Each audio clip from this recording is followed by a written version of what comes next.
এগুলো কি মম? কি হবে? তুই গেস করতে পারবি কি হবে? এটা ডাল? হ্যাঁ, মটর ডাল ভেজানো। পকোড়া?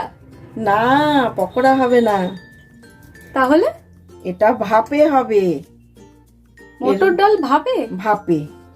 এটা খেতে যা সুন্দর না, এটা একদম পুরনো একটা সাবেকি রান্না, একদম বহু পুরনো রান্না। আচ্ছা ফটাফট বলো কি দিলাম মটর ডালের সাথে? মটর ডাল, তারপরে দিলাম নারকোল কোড়া, লাউ পাতা, একটা কাঁচা লঙ্কা, এবার দিয়ে দিচ্ছি অল্প একটু সর্ষে পাউডার, আর দিয়ে দেবো লবণ। এটাকে দিয়ে পেস্ট করতে হবে? হ্যাঁ, পেস্ট করে নেবো এটাকে দিয়ে।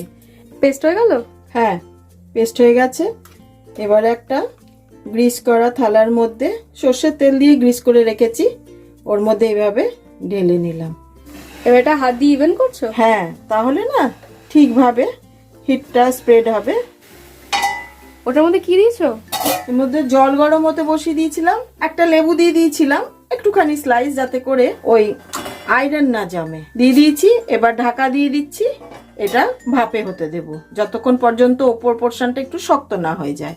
হয়ে গেছে এটা? হ্যাঁ, 8 মিনিট মতন লেগেছে, হয়ে গেছে। হাত দিয়ে দেখলেই না, যখন কিছু আসবে না আর শক্ত শক্ত লাগবে তখন বুঝতে হবে হয়ে গেছে। ব্যাস, এবার এটাকে তুলে একটু ঠান্ডা করে হাত নিচ্ছি। দিয়ে তুলছো কেন?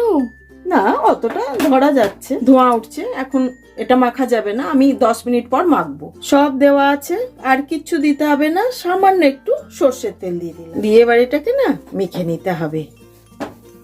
দেখতে কিন্তু খুব সুন্দর হয়েছে, কালারটা গ্রিন। লাউ পাতা দিয়েছি না, লাউ পাতার টেস্টও এর সাথে এসে যাবে। শিবরাত্রিতে যেটা আমরা খাই মুইটা, ওইটা আবার একটু আলাদা হয়। হ্যাঁ, ওটার মধ্যে লাউ পাতা দিই না, দিলে দেওয়াই যায়। ওটা আমাদের চ্যানেলে দেওয়া আছে, আমি লিংকটা দিয়ে দেবো। এটা না গরম ভাতের সাথে মেখে, Wow! এই যে, আর এইটা বেশ আলাদা। দেখি দাও একটু আমার মুখে। হুম, অসম খেতে, অসম খেতে।